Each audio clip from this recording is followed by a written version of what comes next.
Thank you so much. Good afternoon, everybody. We are here on day 2 of Eurostar in Edinburgh, and I have the privilege of talking to Davy today, who is a speaker at Eurostar. Welcome, Davy, to the podcast. Hi, Sowmya. Lovely to meet you today. And Davy, you were telling me it's your first Eurostar conference. Yeah, exactly. Wonderful. Wow, what Wonderful. an experience. What are you looking forward to take away from this?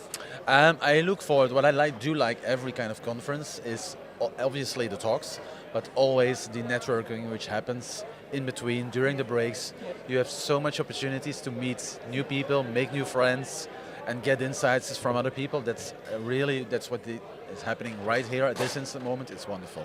Amazing. Yeah. And are you a regular conference kind of goer? Do you go to conferences a lot? I go to conferences a lot. Yeah. I need to say I go to conferences much more as a speaker these days. Okay. Rather than an attendee. Yeah. So I maybe need to check my calendar a bit to also go once as an attendee where I can just sit down, just enjoy. Don't stress out for the talk, don't check the planning in terms of when is my talk actually. Wonderful. So maybe I should consider that. Wonderful, wonderful. Please, would you like to say a bit more about what you're here to present at Eurostar conference? Yeah, I'll be presenting a talk on Thursday. Okay. I'll be presenting a talk about, the title is called Feedback Loop from Hell. Oh my God, okay, sounds very interesting. Yeah, but it's way more scary than it sounds. No, Okay. totally not at all. No, it's about patterns. Okay. It's about vicious circles and patterns which are always coming back inside private lives, but also inside organizational lives. I had, let's say, like a tough pretty years in terms of my private life, in which I noticed, I was running inside of some kind of vicious circle. And I was actually not aware about the fact that I was in that vicious circle until my partner made me realize, Davy, you're not doing great, man. And as of that moment, I started to realize, hey, that's also some kind of patterns that we have inside organizations. And hence I did some researching about what are different kind of patterns which are basically coming back as part of organizations or as part of software development. Wonderful, wonderful. And would you think these are the kind of patterns that everybody will be able to relate to irrespective of their domain and things like that?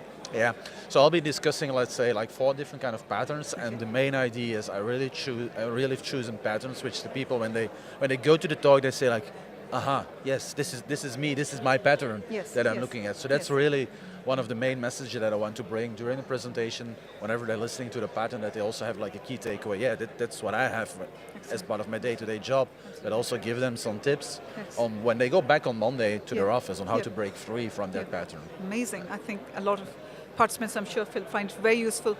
Where do you find usually your inspiration for the talks that you deliver? Do you research on anything specific, or does it come from your own practice of doing something at work? Where do you typically draw your material from, Davy? I read a lot of books and material, specifically this one about patterns. Yes. I read a lot about atomic habits. It was a book, and it really helped me to realize, there are patterns existing which we even don't know about. And then linking this to my professional, which I do day in, day out. And I have the advantage that I'm working as a consultant, so I kind of see different kind of organizations, see different kind of people, and what I love to do is just listen to people and, hey, can you tell me how's it going in your organization, what's going on, what you're working on? Nice one. And I love it so much on listening to all of the stories of people. Amazing, amazing. And linking that back, okay, I've seen this pattern coming back when talking with this guy, when talking with that person. It must be something which we can do to break that pattern free. Amazing, fantastic. You kind of segued into the other question I wanted to ask you. It's about your role. Maybe if you wanted to please talk a little bit about your journey into becoming a consultant. I don't know if that's what you did all along, or is the new thing you've picked up? Have you started being a consultant very recently, or is that something? It's a long-term career? I have been a consultant all of my life, actually. Wow. Yeah, no, not all of my life. No, fair enough. As of the moment I started my career, Wonderful. and actually this is a funny thing. When I ended up my career, I graduated, and I was like, okay, I graduated in software development within IT. Yes. And I needed to volunteer for a job, but at that moment when I was volunteering for a job, there was a financial crisis in Belgium. It was around 2008 when all the banking crisis happened. And I needed to look out for a job, and true story, I went to a certain company, and I could be an internal software developer. Okay. And it was for the company in Belgium who was taking care about all the farmers in Belgium. Okay. Yeah. Okay. And then he mentioned, yeah, you can do that, but you don't get a company car, you don't get a laptop, you don't get your salary. And I was like, okay, cool. Yeah. Yes, let's do this. And then by occasion, I was talking with my neighbor and said, yeah, I find a job. I'll go working within the government for all the farmers. And he was like, okay, seriously? And I said, yeah, that's what I'm going to do. Yeah. You should have worked with this company. That's my consultancy company on which I'm working in. It was specialized in software testing. Amazing. You should have worked there.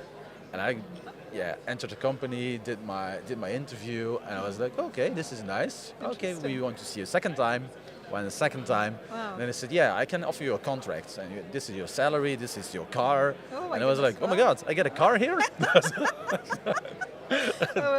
And then I signed up for the job, and I went to all my friends at school like, hey guys, I signed my contract, I do have a car. Amazing. It was because of the banking crisis. Oh well, fair enough. Yeah, I know, honestly. And I've been with consultancies all my life, so I can relate to how you feel about the excitement and the variety that comes with consultancy job. You get to see such a range of people and range of problems and how you can solve it. It's a mindset of its own. So it looks like you thrive in it. Is that something you enjoy the most, perhaps? I enjoy the most part of working together with different kind of people, but also learning from them, but making them grow as well. That's what I like to do that much as a consultant. Whenever sometimes I'm working with, as a consultant, I'm going to a client, sometimes I always get the pushback like, yeah, Davy, come on, hey, we're not a startup, we're a bank, or we're like in pharmaceutical environment, or we're working in logistic environment. This stuff don't work here. Okay, but let's try something else here. And you have a lot of experience from your company, let's try something else, but maybe use the same mindset. Amazing.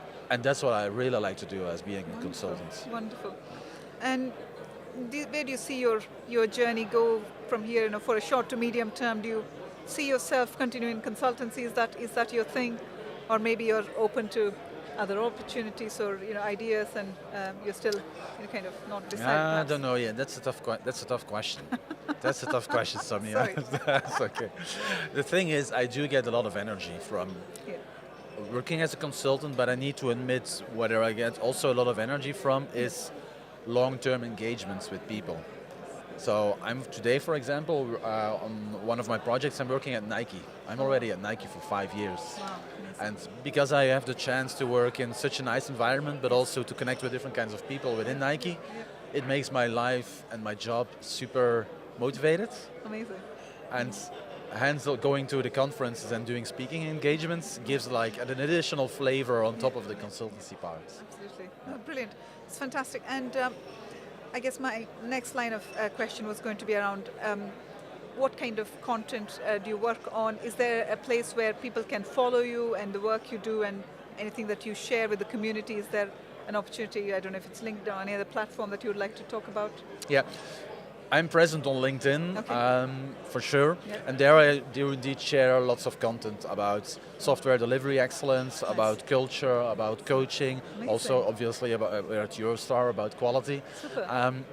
It's funny that you ask, because I was on London on DevOpsCon last week, and then I gave a presentation about culture, how it drives software delivery excellence. So I gave a presentation, and afterwards people were like, wow, do you have like material which we can read, because we so much like to talk, do you some have material? And I was like, okay, no, I actually don't have material. You should start writing, dude. Davy, you should start writing, and please connect with me, because if you need to start writing, bring out a book, bring out some articles. So I'm not yet there, but the seed is somewhere planted in my head, like excellent. we need to start writing. And absolutely, I think that's such a great thing for people like yourself to consider. I genuinely think the community is in need of a lot of insights of that order, particularly aspects like culture. I think it's such a huge thing. We often don't recognize the importance of culture and how much it drives the success of any organization, any team. I don't know if you have any specific thoughts around company cultures and organizational cultures that you want to share in this instance, Davy? Yes, what I can share is whenever there's something revolutionary happening, right? So let's say you're working inside of a company and there is like a new program which is being launched, or even AI. We always believe that by adopting that change, it's because of the technology. Yes. Whenever we think about something new happening, we always think, yeah, this works because it's new technology, obviously, and everyone likes new technology. Obviously, everyone likes AI. But I'm convinced that it's not only technology which is driving the change, but also the way how your company culture is, how your team culture is. And to me, culture is also like not being the best out there, but being at your best. Nice one. Which is a different kind of interpretation, Interesting. but so much more valuable, because if you can build a culture, Nice one. not about being the best individual, but if you can build a culture where everyone feels at their best, Wonderful. I'm pretty sure magic happens. That's amazing. What a great perspective. No, brilliant. And you segued into the next theme I was going to pick up, which is around AI. It's the theme of this conference, and of course, talk of the town. Everybody is doing something about AI, surely. What's your own take? I don't know how much of AI you actually actively use in your everyday work or for your clients. What's your take on where we are going with it in general, Davy? I think the next upcoming years will change drastically in terms of the adoption of AI, but also the capabilities of AI. Sometimes I have like debates with colleagues just at a bar, getting a drink, and we talk about AI, and they say like, yeah, but AI, it's the AI. Whenever it creates code or whenever it generates code, it's rubbish code. Yeah, people write rubbish code too. No, we do that too. So we should not blame a machine for writing. Learning from us. Yes, exactly. But I think in the upcoming years, the machines, and this will be a tremendous amount of job for us as being humans. We kind of need to set boundaries somewhere. Yes. Where do we as humans are still in the lead, and where do we ask machines on being in the lead? Yes. And there is like those research being done at this instant moment where they're making statistics of all the capabilities of AI. Yes. And where there is really mentioned like, actually AI can generate 98% of your code completely autonomously. Yes. And it will work out. But it's up to you to judge what's the quality of that code being generated by the AI. Yeah. You need to be in control of it. And, Exactly, yeah. Would you say you're more of an optimist or a pessimist or somewhere in between about AI in general? I mean, because there's fears of AI replacing jobs and whatnot. It's just so many kind of facets to this subject. What's your own individual view, maybe, of how you see AI for the world? I'm more of an optimist because I see a lot of I see a lot of things being capable, and I think it's up to the humans to make sure that we can define really good the context and the requirements of stuff that we need. Yes. We provide it to the AI, we get a certain output of it, and we work together with qualified people who can judge about the output of the AI machine.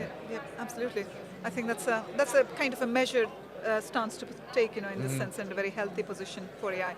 Are your clients and people you meet very keen to adopt AI, or is there a lot of skepticism about it? I don't know how you find people who you interact with. There is a lot of skepticism about it, and that's the nice thing at this instant moment in our lives.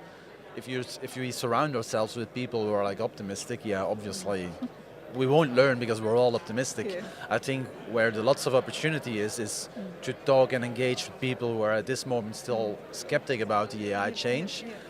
And learn from them. Why are you so skeptic? Explain me. And the 5 why principle. At the end, we always get to the back. I'm afraid it will take our jobs, but okay. But how can we use AI not to change or not to replace our job, but how to change our job and to make it more efficient, to make our jobs more efficient.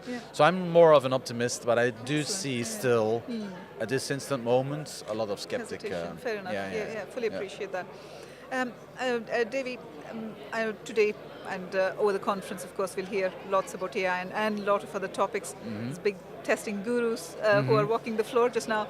Is there anybody you followed as part of your journey in quality engineering and testing that you perhaps are hoping to meet here, or anybody that you particularly follow outside of the conference as well? any names that you've been, Yeah, there are a couple of names of speakers which I knew, which I look very forward to. Chris Armstrong, for example, he'll be talking. Maria will be talking at this on Friday. Yes. René is talking tomorrow. Yes. But it's a pity because he's right on the same time slot as I am, and so I can join his talk, he can join my talk. Yeah. Oh, brilliant. What about Belgian test community? Is it very thriving and it's very active, and do you have a lot of activity happening in general? What's the Belgian test community like? Yeah, there are a couple of communities happening in Belgium. You do have a few who are really focused on QA and testing, and they're really building up at this instant moment. So I think it's started like a couple of years ago, and now we really see it's growing much more drastically, which is good for the community, which is good for Belgium. And you do have also some software development or software engineering communities, which also talk about QA, but more like from a technical perspective. And you see that those communities, they are also growing. So it's really growing again since COVID. It's growing again. So I really like that. Yeah. Wonderful. Long may it continue. I'm going to have to wrap up soon, but I wanted to ask you: is there any advice that you'll want to give to somebody who's maybe started and still in their earlier phases of their career in the craft of testing and quality? Anything that you would like to advise people? What should they prepare themselves for? I don't know, maybe skills for tomorrow or anything from your side as an advice. Let me think. This is a tough question, Sowmya. You're good at asking tough questions. I think, but this is classic. I think keep on learning. Nice one. Keep on learning. Yeah. And even at my age, I believe I can learn a lot from people recently graduated and going to school, just the way on how they stand in life, but also how they deal with their profession. So my first advice would be keep on learning and have fun with your job. Really, seriously, have fun with the job that you're doing. Fantastic. If you don't have fun, you'll stop learning by default, and that's something that you can't keep on continuing. Absolutely. Brilliant. Lovely talking to you, Davy. Thanks so much for your time. Super. And with that, we'll bring this conversation to a close. Thank you very much. All right. Cheers.